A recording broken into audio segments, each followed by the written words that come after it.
Hey everyone, Silencium here. Today we are diving into Naruto Shippuden, the continuation of Masashi Kishimoto's ninja saga that follows Naruto Uzumaki after the 2.5-year time skip. The manga author is Kishimoto, the animation is by Studio Pierrot, and the Japanese broadcast ran on TV Tokyo from February 2007 to March 2017. In the United States, an edited dub first appeared on Disney XD in 2009. Later, the uncut version continued through streaming and Adult Swim's Toonami block starting in 2014. What follows is a guided tour season by season, with the strengths that made fans fall in love and the weaknesses that sparked debates. Season 1 begins with the Kazekage rescue arc. Naruto returns to the Leaf Village with Jiraiya's training behind him, only to race to the sand to save Gaara from the Akatsuki. It is a statement of intent, faster and darker than the original series, and it establishes a more cinematic scale. Pros include upgraded choreography, emotional stakes for Gaara, and a tighter soundtrack. The main con is early uneven animation as Pierrot ramps up production. Season 2 moves into the Tenchi Bridge reconnaissance and the long-awaited reunion with Sasuke.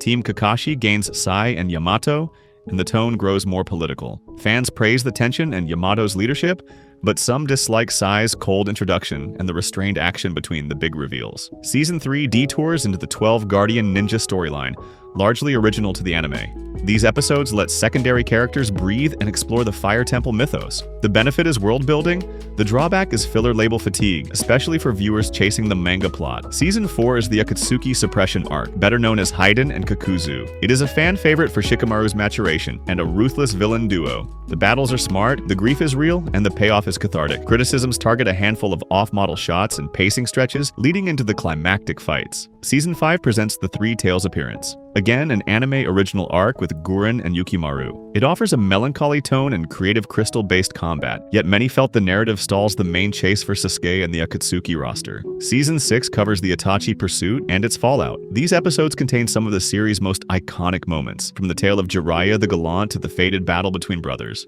The highs are very high, with music and direction peaking. The con is the oscillation between breathtaking animation and budget-saving frames that became a recurring talking point. Season 7 focuses on the Six Tails Unleashed. As a self-contained tragedy, it explores Jinchuriki trauma and the cost of power. Admirers cite the humanizing of hosts beyond Naruto, while detractors see another pause before the next canon milestone. Season 8 pivots to the aftermath in the Leaf. Past of Konoha episodes revisit history and character vignettes. The upside is character warmth and nostalgia. The downside is that viewers hungry for Akatsuki and war setup can grow impatient. Season 9 escalates with the 5 Kage Summit. Sasuke's path hardens, Danzo's secrets come to light, and the world slides toward open conflict. The intrigue lands well, and the staging of the summit is tense. Some fans argue that quick power leaps undercut earlier training arcs, but the political edge is welcome. Season 10 takes the cast to sea with the Paradise Life on a boat stretch. It grants humor and breather time plus Creature of the Week creativity. The persistent complaint is repetition, since the voyage runs long relative to the plot goal. Seasons 11 through 16 open the Fourth Great Ninja War. Confrontation, then allied shinobi forces, then the long night of resurrected legends and masked schemes. Strengths include ensemble payoffs for neglected shinobi, inventive team tactics, and the emotional return of fallen mentors. Weaknesses include battlefield hopping that diffuses tension, variable art quality due to outsourcing, and pacing that sometimes elongates flashbacks mid-battle. Seasons 17 and 18 push into the truth of Obito, one of Shippuden's most divisive yet resonant revelations. When the mask finally breaks, the show reframes childhood promises and the corrosive power of grief. Many praise the thematic symmetry with Naruto's stubborn hope. Others feel the late twist retcons prior hints or leans too hard on redemption. Season 19 explores the infinite Tsukuyomi setup and an extended tapestry of dreamscapes and backstory. The positive is thematic clarity about escapism versus reality, and space for side characters to have small finales. The negative is the sense of narrative breaks, with flashback cycles that can test patience. Season 20 interleaves more past-focused arcs like the Anbu Kakashi Chronicles and Jiraiya-inspired tales. These episodes are often beautiful on their own terms and deepen the mentor lineage that shapes Naruto. Still, viewers chasing the climax sometimes call it distraction in the lane before the finish line. Season 21 closes the journey with the Ten Tails apocalyptic rise, Kaguya's battle across dimensions, and the final valley rematch between Naruto and Sasuke. The animation peaks again for the last confrontations, the score swells, and character arcs land in a way that honors bonds over bloodline.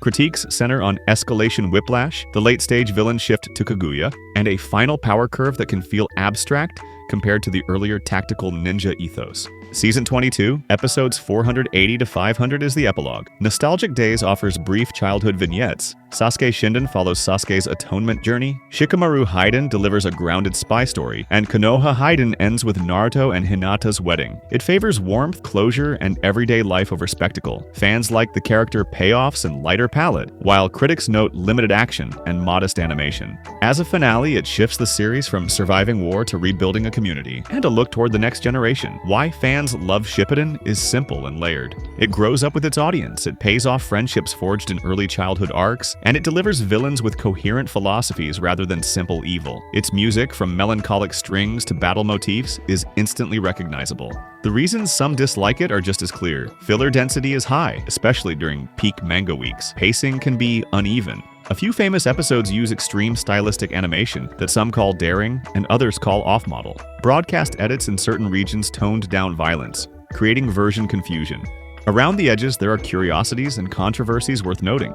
The Pain Assault arc includes episodes that split the fandom for style choices even as the story landed with thunder.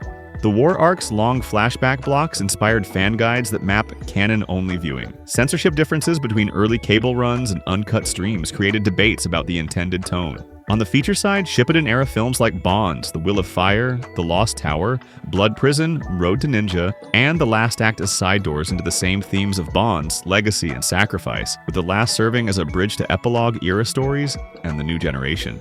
In the end, Naruto Shippuden is a saga about refusing to let pain define you, about answering inherited hatred with chosen empathy, and about how stubborn kindness can be as disruptive as any jutsu. It is messy in places and magnificent in others, exactly like growing up. If you want political intrigue, tragic villains, and a finale that pays off hundreds of episodes of promise, it remains a landmark. Thanks for watching. I am Silencium. If you enjoyed this deep dive, like, comment, and subscribe, and ring the bell so you never miss a story.